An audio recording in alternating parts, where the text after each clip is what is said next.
if you're preparing to buy a home in Colorado, you're gonna wanna avoid making these 3 home buyer mistakes. Now, Denver in particular, real estate market has been super hot and competitive for quite some time now, so it can be very difficult to get under contract. If your plan is to buy a home and get under contract, you're gonna wanna avoid making these 3 home buyer mistakes. I'm Jordan LaFell with Just Living Realty Group here in Colorado, and I absolutely love helping people with both their real estate and their mortgage needs. Now, if this is your first time stopping by our channel, a high five to you for joining us. On this channel, we talk about real estate mortgages, eating, working, playing, and really just living the Colorado lifestyle. Now, before we head off to talk about the 3 home buying mistakes not to make here in Colorado, head down and click that like and subscribe button for us so you don't miss out on any of our next video uploads. If you stick around to the end, I'm gonna give you the exact next steps that you need to take to own a beautiful part of the state yourself and find the home of your dreams. All right, coming in at number 3. Don't start with a real estate agent, do start with a lender. Listen, I know that buying a home and viewing homes and comparing properties, that's the fun part, right? However, the reality is, no real estate agent is gonna want to invest a lot of time or effort or show you a bunch of homes until they know that you've been pre-approved for a mortgage and that you can actually afford the homes that you're looking at. Start with a lender, and every realtor or real estate agent that you connect with, that's gonna be one of the first questions that they ask you is, have you been pre-approved yet? We would love to help you out. Click the link in our bio or in our description down below. Fill out a quick 1-minute form. We'll get you on the calendar and we can begin that pre-approval process for you. The number 2 mistake that you don't wanna make when buying a home here in Denver is letting your emotions take charge. And this really is something that makes sense for anybody buying a home anywhere. Buying a home can be an emotional decision. You get attracted to different properties, they have different amenities, you fall in love with the kitchen or with the bathroom or the backyard. But what we advise our clients to do is to really start with understanding why they're buying a home. We call this their buyer's triangle. So once you understand the exact reasons why you're buying a home, the buying process becomes a lot simpler and more of a business and analytical decision than an emotionally charged decision. And oftentimes you're gonna wind up in a better property with better terms than if you had let your emotions drive the ship.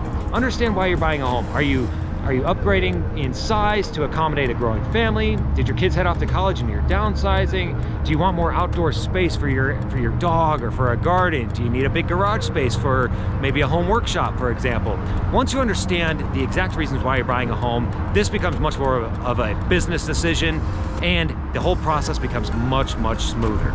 And the number 1 home buying mistake that you're not gonna wanna make when moving to Denver, Colorado is maxing out your budget. I cannot stress this enough. Do not max out your budget when you're buying a home.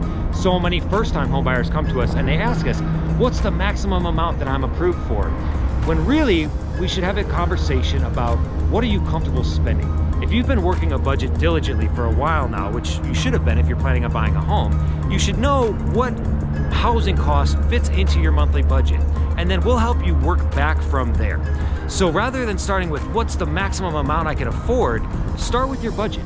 What can I afford on a monthly basis? And then let's work backwards to a purchase price from there. That is probably one of the biggest mistakes that a lot of our clients make, is really going all in just to get into a home. That's a really, can be a dicey situation because there are so many unknowns when you buy a home. It's really important to have a financial buffer for anything that could go wrong or go sideways once you either get under contract or close on that home. Maybe the furnace goes out, maybe the roof has a leak. You never know, and these are big ticket items when you buy a home as well. So don't max out your budget and have a nice little savings buffer before you close on that home as well. Now, hopefully this video provided you some value, you got some good information, and if so, we would love that thumbs up down below and subscribe to our channel. That way we'll notify you whenever we upload a new video. How to take the next steps here. We've included a link in the description to this video to a pre-qualification form. It's a 1-minute intake form that you fill out. It's kind of like a little quiz. Once you fill out that form, you can determine how much you might qualify for in mortgage. Once we receive that form, our scheduling assistant, Alex, will reach out to you to get you on the calendar with us for a quick Zoom chat.